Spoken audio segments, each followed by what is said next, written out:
Kevin here, and I'm just going to be talking about the response that Patrick gave about my paper on globalization. So we start off, he talks about that, that I start off with a little bit of background information, introduction to the actual theory itself, I think, some background info on the topic never hurts per se.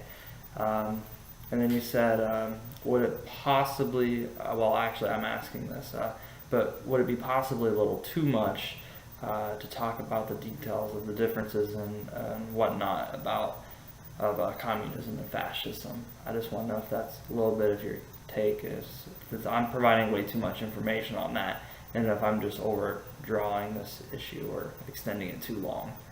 And then you say to find a source on the countries of globalized, finding countries on that are globalized, that I talk about this, but I don't have a source in there. Maybe I just forgot it, but I'm for sure going to be trying to do that.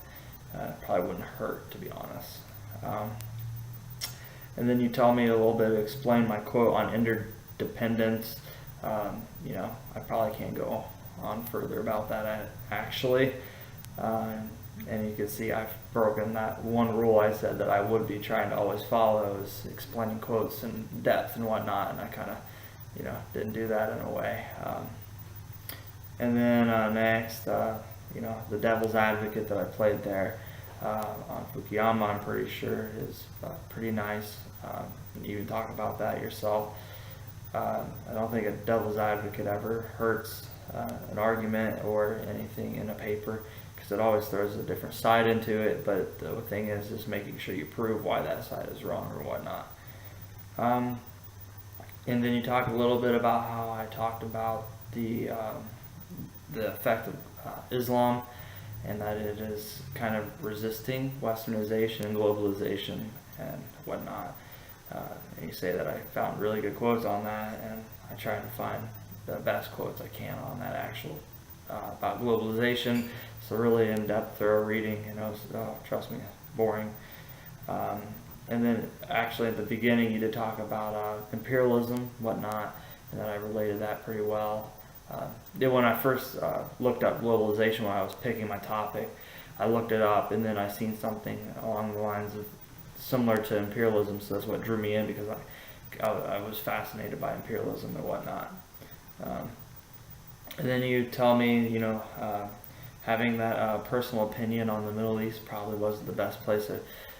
I knew that too. It was the sad part. I probably should have just stuck to, not doing that, but I did, and it's ultimately bad and whatnot. I probably should have resisted that temptation and whatnot.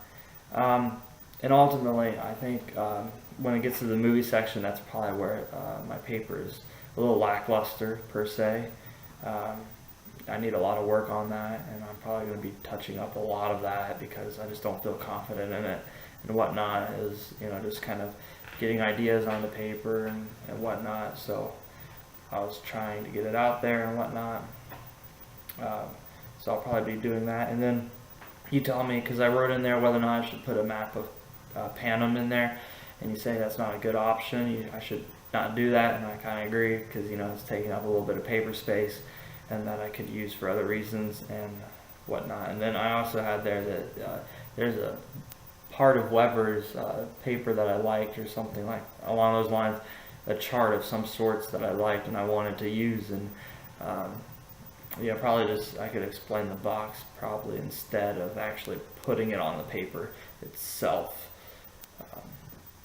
And then you talk of, when I was mentioning Seneca and that he's the games maker and whatnot, and I kind of compared him to the opposition to liberalism or totalization. I can't pronounce that word right now for some odd reason.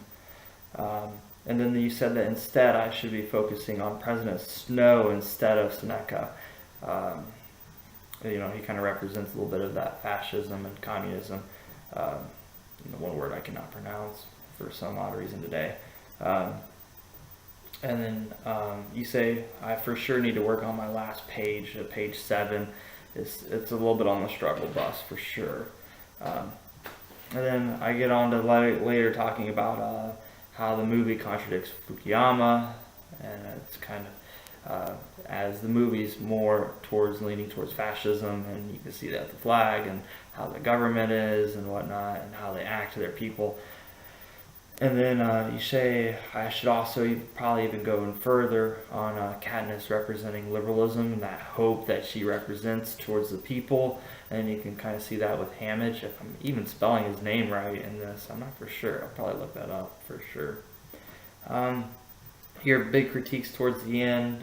You said that I should have combined paragraphs 2 and 3, and that they could be condensed into one, and several other paragraphs can be combined. Probably will for sure do that because there's a lot of tiny paragraphs that I wasn't for sure, but I'll probably just rearrange things and whatnot and make sure that they work. Grammar mistakes, again, just reading through it, because ultimately as an author, we sit there after reading a paper, we're like, oh man, we don't like that, so probably need to check it again and again and again, and then ultimately be a nice paper, hopefully. And then your last thing that you stated in the video was, focus more on President Snow, not Seneca, because Seneca is the wrong representation that I need right here. And that's all you really did for what I've seen. Thank you, Patrick, and whatnot. Thanks, man.